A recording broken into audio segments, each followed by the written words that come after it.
Hey, Shawn, tell us a little bit about GenCon. Ooh, GenCon. So GenCon is the 4 biggest days in gaming, as they tout on the website. It's Now, a gaming day. when you say gaming, this isn't necessarily, controller in hand, the whole bit. Board games, RPGs, tabletop RPGs, and trading card games. So Magic the Gathering, Dungeons and Dragons, board games, card games, dice games, you name it. Now, it's a convention based all on this. Yes, it is a convention completely based on being a nerd. Uh, it's I've been going since 2013. Right? I'd wanted to go for many years before that, just never was able to do it. Money, time, etc. And I've been going every year since, and it's awesome. It's 4 days, so it's Thursday to Sunday. It's 4 days of just playing new games, trying new board games, playing old board games that you love, getting into tournaments, playing Magic the Gathering, playing Dungeons and Dragons, watching people play Dungeons and Dragons, or watching them play in tournaments or things like that. And people dress up in cosplay and the whole 9 yards, and it's just a ton of fun, right? Are you going to be dressing up in cosplay? No, I just wear nerdy shirts. I just have some fun t-shirts that I wear. Right. I don't really care to dress up, but um kudos to those who do, because sometimes you get some incredible costumes, and they do a costume competition, and a photo session with all the cosplayers and all that stuff. So it's really cool. You get some really cool costumes, but I Well, like going to demo the new board games, right? right.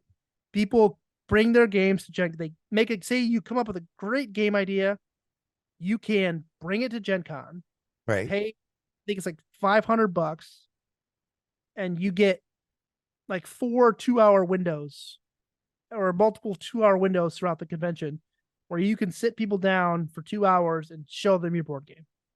That's pretty cool.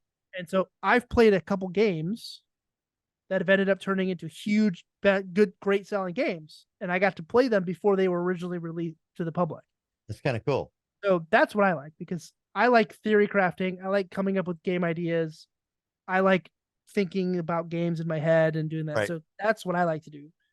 But there are other things to do, right? So there's a little bit for everybody. And, it's in Indianapolis, Indiana, which is about 2.5 hours from where I live. And you get people from all over the world that come to this, Oh right? yeah, this is also a trade show, right? So you have vendors who are coming and publishers who are coming. Publishers will find vendors, and vendors will find people to sell their games, and artists will come and people, because a lot of games have artists who draw the art for games and things like that, and writers and stuff like that. So and they also have, panels. So keynote speakers will come and talk about diversity in gaming, or women in gaming, or Mhm.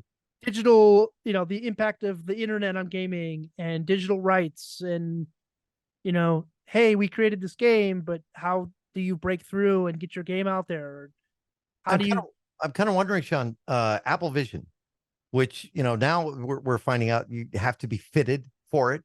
You'll have to go to a special place. It's not a one for all type of thing. Is if you get it, you order it, it will be fitted for you. But I'm wondering, could Apple Vision then be used as a way to take gaming to the next level? We know now that there will be Apple titles that will be available that people can play with their Vision. But how about board games tying in, a mixed reality? Tabletop simulator. Yeah, wouldn't that be cool? Like, oh, you see these monsters fighting, and they're right there on your table. They're already doing it. Tabletop simulator on Steam. Oh, really? Okay. It's called Tabletop Simulator. There are games, very popular games, that have developed AR and VR versions of their games, and you can play them on Tabletop Simulator. Nice. Or you can build your own environment and have your own game in Tabletop Simulator. So they've already doing that. They've been doing that for years. Apple Vision, whatever. They've been doing it. They've been doing it with the Rift, or Right. the Envy, or whatever. So Perfect. will Apple's Vision drive AR? Sure. Yeah. But it's already been there, and they've been doing it. So Tabletop Simulator on Steam. If Okay. you want to get into that, you don't have to do it in VR or AR, right? You can also just do it from your computer. Nice. Or if you want to play on your computer, boardgamearena.com. How come now? How come Gen Con can happen, but yet, E3 did not happen?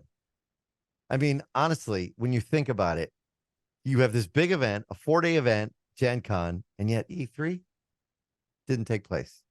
Digital platforms versus a physical platform. I mean, board games are a physical platform. Right. And I mean, it's not the size of E3 or Comic Con, or it's not bringing in 1 million people or Right. 300,000 people, right? It's 110,000 people coming to Indianapolis. Still a lot. And yeah, it is. It's a lot, and there's a lot to see and do, but not everybody plays board games, right?